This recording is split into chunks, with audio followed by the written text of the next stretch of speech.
8 de la mañana, 25 minutos, aumentan los contagios, aumenta el número de muertos. También hay preocupación por la ocupación creciente de las salas de cuidados intensivos para atender a los pacientes de COVID. ¿Cuál es el balance? ¿Qué está pasando? Pues Fernando Ruiz, a quien me complace muchísimo integrar a esta primera emisión de Noticias Caracol, es el ministro de la Salud, quien ha estado al frente liderando todas las acciones del gobierno, de la política pública para atender semejante emergencia. Ministro, qué gusto tenerlo a esta hora de la mañana. Juan Diego, un saludo para ti, un saludo para todos los televidentes, Mónica también, un abrazo para todos. Ministro, una de las máximas preocupaciones en este momento, la ocupación de las UCI. ¿Cuál es el balance que tiene usted en este momento? En Bogotá ya estamos bordeando el 70%, lo que dice la alcaldesa podría llevarla a anunciar la alerta roja. ¿Cómo estamos en el país? Sí, mira, en Bogotá estamos alrededor de un 68%, y en otras ciudades del país estamos alrededor del 60%. En Bogotá tenemos un 68%, sin contar gran parte de los ventiladores que hemos entregado a la Secretaría Distrital de Salud. Entregamos el fin de semana pasado 130, con lo cual pueden ampliar la capacidad instalada y vamos a ampliar seguramente ese número, vamos a mejorar la capacidad en la ciudad. Igualmente estamos haciendo en todo el país donde hemos entregado ventiladores para ampliar capacidad instalada ya en varias regiones del país. Señor ministro, precisamente con el tema de los ventiladores, ellos pues son un proceso un poco largo, como tiene que ser, mientras se llegaban al país, mientras se empieza la distribución y la capacitación. Hay unas regiones que preocupan y preocupan mucho, además de Bogotá, lo que está pasando en Barranquilla y en el Atlántico. ¿Se disponen más equipos para esta región? ¿Cómo van a hacer para atender esa crisis que se está viviendo allá desde este momento?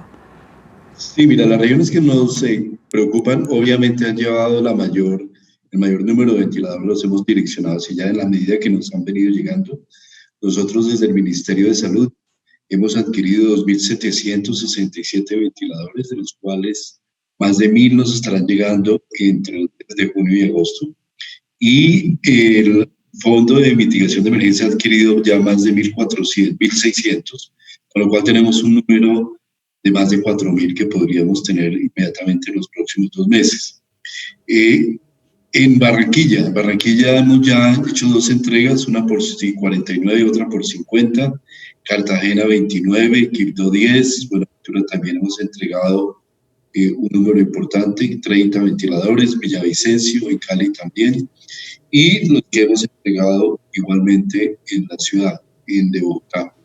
Esto nos va a permitir ampliar, es lo que hemos ganado, Mónica, en el tiempo, en la medida que hemos logrado contener el pico de la epidemia y hemos podido aprovechar este tiempo para adquirir ventiladores. Ahora, adquirir ventiladores implica adicionalmente poder tener la capacidad para montar las unidades de cuidado intensivo, y en esto obviamente también estamos teniendo la Secretaría de Cuidado Crítico, las entidades territoriales trabajando en la formación del recurso humano y todo lo que requiere el entrenamiento. En algunos casos, como sucedió en Amazonas y como estaba sucediendo en Quibdó, hemos tenido que llevar personal para poder dar la capacidad y con el apoyo también de la Superintendencia de Salud.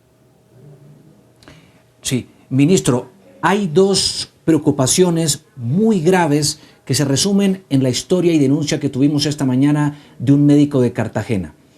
Por un lado, fue agredido, lo que pone una vez más en evidencia los ataques y la desprotección que a veces tienen los integrantes del personal de la salud de nuestro país en medio de las estigmatizaciones por esta pandemia.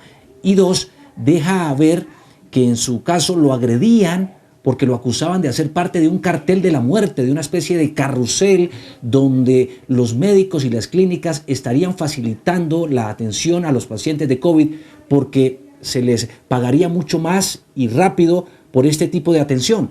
¿Qué responder a eso? Mira, en realidad esto es absolutamente doloroso. Se ha generado un aumento del 19% en ataques a la misión médica a lo largo de la epidemia del COVID. Son temas absolutamente injustificados y no justificables.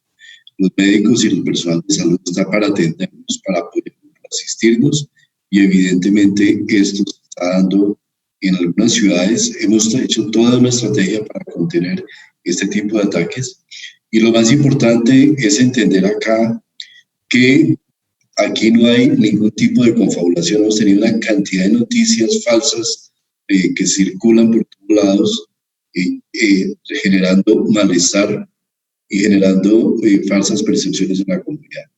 Es evidente que tenemos que luchar contra eso y que no puede ser admisible de ninguna manera. Cada uno de estos casos que hemos tenido, hasta donde hemos sabido, hemos tenido que denunciarlos a las autoridades competentes para que hagan las investigaciones del caso, y lo que hemos dicho en todos los medios es que no aceptaremos ningún ataque de este tipo y que las personas que los hagan sufrirán las consecuencias que ello creen. El otro tema que preocupa al personal de salud, ministro, son los elementos de bioprotección. ¿Nos estamos quedando cortos con ellos, con esos elementos para cubrirlos, para protegerlos? Mira, yo creo que en ese tema sí hemos mejorado sustancialmente. Es decir, inicialmente se presentó una situación muy compleja, déficit que había a nivel internacional, más los requerimientos que tiene obviamente la atención del COVID, que requiere que haya mayor protección que en la atención de otras enfermedades. En este momento ya hemos repartido a través de la SAIL 21 millones de elementos de protección personal.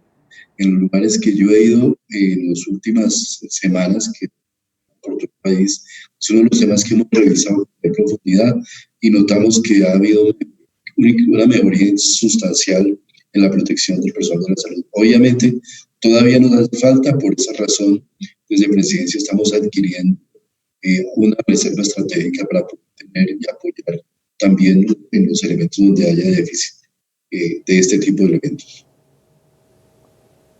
Sí. Ministro, sus cálculos, sus proyectos, ¿se ha extendido el aislamiento preventivo obligatorio por parte del Gobierno Nacional hasta el 15 de julio? ¿Por qué razón y qué proyección hacen del famoso pico que siempre lo han anunciado y se ha prorrogado?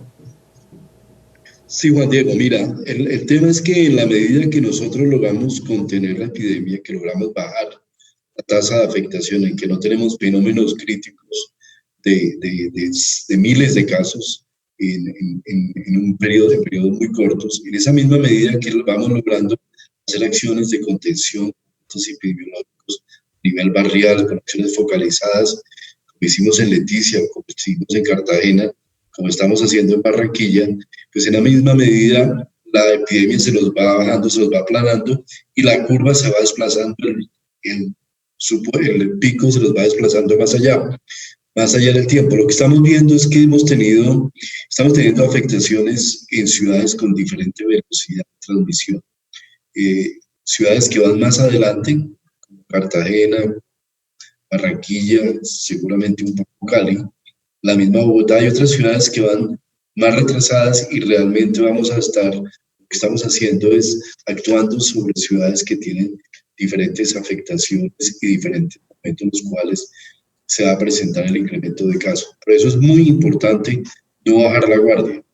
No bajar la guardia en el sentido de guardar el distanciamiento físico y que la comunidad entienda que en la medida que abrimos, hacemos esa apertura, pues si no tenemos disciplina y si no tenemos un efecto importante sobre el contagio, guardando las distancias, lavando las manos, usando permanentemente tapabocas, definitivamente no vamos a tener la opción de contener.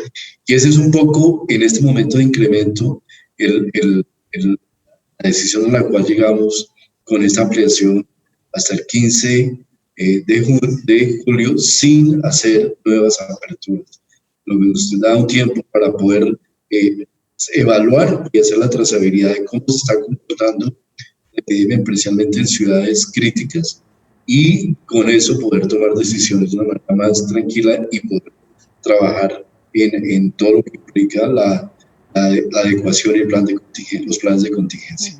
Y entendemos que a medida que avanza también todo este proceso de desconfinamiento, de reactivación, pues la responsabilidad va quedando en nuestras manos, en las manos ciudadanas. Ministro, muchas gracias por acompañarnos esta mañana en Noticias Caracol. A ustedes muy amable, Mónica, Juan Diego, un saludo para todos los televidentes y un llamado muy especial a una reflexión. Nosotros tenemos que reflexionar que esta epidemia no ha pasado todavía, que tenemos que cuidarnos, que el autocuidado es muy importante y que en la medida que nos protegemos a nosotros mismos, protegemos a nuestra familia, protegemos a toda la comunidad y que tenemos que tener que es duro, es difícil efectivamente no tener una normalidad como teníamos hace un año, pero que si no hacemos ese esfuerzo, no hay poder humano que pueda contener una afectación muy severa. Que el gobierno está poniendo todos los alcaldes, los gobernadores, estamos todos orientados hacia el trabajo y la contención de la epidemia, pero evidentemente es muy importante que la comunidad, todos colaboremos en ese cuidado. Por supuesto. Ministro, gracias. Feliz mañana. Ustedes, muchas gracias.